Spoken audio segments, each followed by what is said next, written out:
All right, here is part one to this complete restore and rebuild on this 2006 TRX 400EX. I bought it off the marketplace for only $500, which is a really good deal for a bike like this, especially a complete bike that is 100% there, have all the plastics, have all the parts, and everything is here. All right, the guy I purchased it from, he did tell me that there is a oil leak coming from this gasket. As you can see, it wasn't installed properly. Also, he said that there's a timing issue. He redid all 4 valves and it wasn't starting. It would only backfire, and he believes that there's a timing issue, which we're gonna dive into that later. I just want to start off by stripping everything down, getting it down to the frame, and start cleaning everything up. Also, the guy I bought the bike from, he gave me this cup full of all the hardware. He said that's everything that's for the bike. He also gave me the rear brake caliper, which I could tell I'm missing a few parts for the brakes, which I'll get to that later. First, I want to strip everything down, all the plastics off, get it stripped down as much as I can, and start cleaning everything up and see how everything cleans up. As you can see, I got all the plastics pulled off the bike, and this is how it's sitting right now. It looks to be that everything is here, and it is a full complete bike, which is good. It should be easy to actually get back running and riding again, which I'll dive into all that later. But if y'all do have any recommendations on anything y'all think I should try or do on this build, leave them in the comments below. All the support would be really appreciated, and I'll catch y'all in part 2. And as you can see, I got a new battery and spark plug to throw on the bike to see if we can at least get the motor turning over, to see what we need to do to get this thing actually running. All right, before we throw our battery on there, as you can see, we got a bunch of wires that are hooked up. Here's our starter solenoid. The guy I purchased the bike from, he did not give me one that comes with the bike, but I got this overland around from a different bike. I'm just cut the wires and land them on here. And we got our ground cable for our battery. So I'm about to get all these wires hooked up, throw the battery on there, and see what happens. All right, guys, as you can see, I got everything wired up and a new battery on. Yes, this is the wrong solenoid. I got the new one on the way, so I just got it rigged up where I could turn the motor over. And as you can see, it turns over perfectly fine. I do not have the spark plug in, that's why it sounds like it has no compression. So I'm about to throw the spark plug in there and see how it sounds. All right, guys, as you can see, I got the spark plug thrown on with the spark plug boot hooked up, and I'm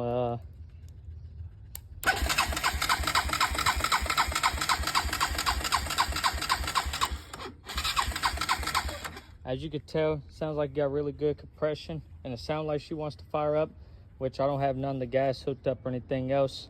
I will wait till tomorrow for my new solenoid to come in, hook up the new solenoid, hook up the gas tank, and see if we could at least get this thing to pop off. All right, guys, as I wait for the solenoid to come in, if y'all have any recommendations or anything y'all think I should do with this build, leave them in the comments below. All the support is really appreciated, and hopefully in part 3 we'll have this thing fired up and running. A new starter solenoid and the new gasket for the side cover on the motor that was leaking oil.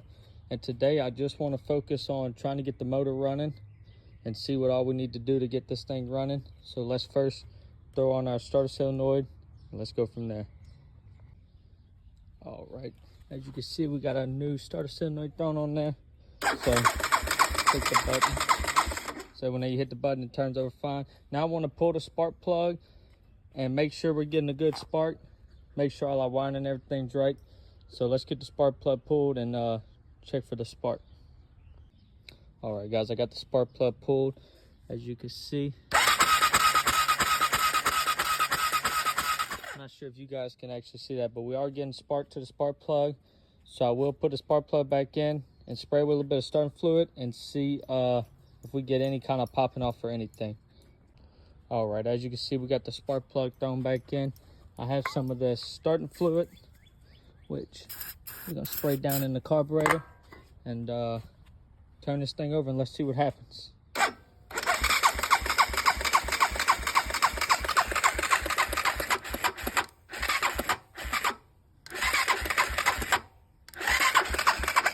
As you can see, it doesn't pop over anything. And as soon as you give it throttle, it starts to act like it doesn't have enough power to turn over, which is telling me that the valves are either too tight or too loose, or there's something to do with the timing. So we're going to pull the cover off and see what's going on with that. I was just about to pull the covers off the motor to check for our timing issue, and I realized that they only sent me one gasket, and that gasket's for the other side of the motor.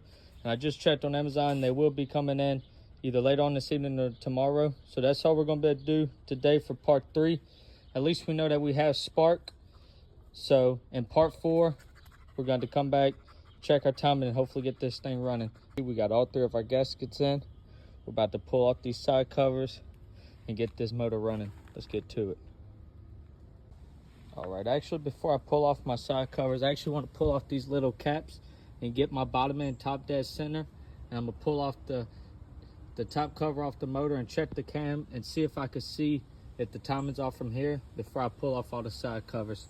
So I'm gonna pull these caps off, pull the spark plug out. That way I get this top dead center, and we're gonna check from there. We're gonna check our cam first. Guys, I'm not sure if you can see, right there is the T for top dead center, and it's lined up with that little mark on the case. So that means it's time to pull off our top cover and check our cam. As you can see, I pulled off our intake boot, our carburetor pulled off. I just got done loosening all the bolts for the top cover of the motor. We're gonna pull it off. That way we can check our cam with our crank and make sure that all our timing is okay, or we can see if that's our issue.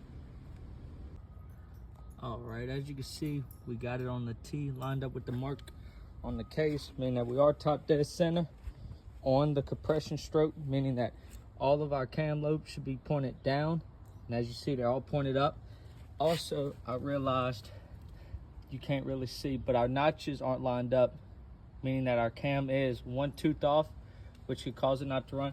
Also, our cam is flipped 180 degrees. Them lobes should be pointed down and pointed up, meaning that our timing is off 180 degrees. So I need to pull off the timing chain tensioner and flip our cam, and that should solve all our issues.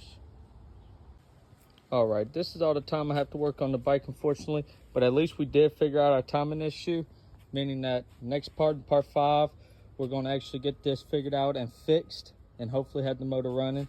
Pulled the top cover off the motor and we found our timing issue. And in today's video, we're going to be figuring out how to fix this and get this thing back running. First off, we need to relieve the tension off our timing chain with our timing chain tensioner. That way we could get the timing chain off. That way we could flip our cam over and set the timing dead on. Before you pull off your timing chain tensioner to relieve the tension off your timing chain, you do want to make sure that you're 100% top dead center on the compression stroke, meaning that they have a little F right to the left of the T. You want to make sure you're on the compression stroke and 100% lined up, which as you can see I am. So now I can pull off my timing chain tensioner, relieve the tension off my timing chain. All right guys, as you see, I got the timing chain tensioner pulled out, and now you see there's slack in your timing chain. All you have to do is slide it off the cam. As you can see, I spun my cam completely around and I lined up that mark. Needs to be 100% lined up, and that mark. As you can see, they are. So I'm gonna slap my timing chain tensioner back in and make sure everything tensions up right and keeps everything straight. That should fix our issue. As you can see, I got the timing chain tensioner back on and our marks are completely lined up. Our cam's facing down. And you do want to come over here and make sure that your T is still 100% lined up as it is. And you do want to spin this over, make sure everything's still turned. Make sure that your timing chain didn't slide off the bottom sprocket somehow, which as you can see, everything's still lined up and it's good. So let's throw the top cover back on the motor and let's see how she sounds. All right, got the new gasket in, got the top cover on. Let's throw on our carburetor, air intake boot, spark plug. Let's turn this thing over and see what she sounds like. I got our little side caps thrown back on. Got the top cover thrown back on. Carburetor intake boot and the battery. So let's turn this thing over. Make sure it sounds all right before I give it any type of fuel.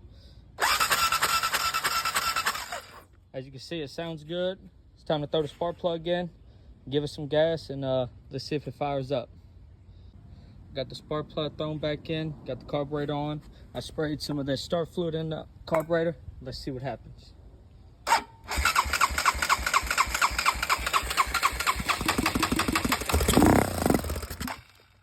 As you can tell, guys, it just fired up. As you can see in that last clip before it quit recording, it actually fired up, which is a very good sign. I mean, all we had to do is get the gas tank thrown on and get this thing running good. But I did leave this thing out in the rain, and I can see our carburetor is dirty. So I'm have to do that in the next part. In part 6, I will pull off the carburetor, get the carburetor clean, get some new gas thrown in our gas tank, and get this thing finally running good. And hopefully we could take it for its first ride. I appreciate all the support, and I'll catch y'all guys in the next part. Thank y'all.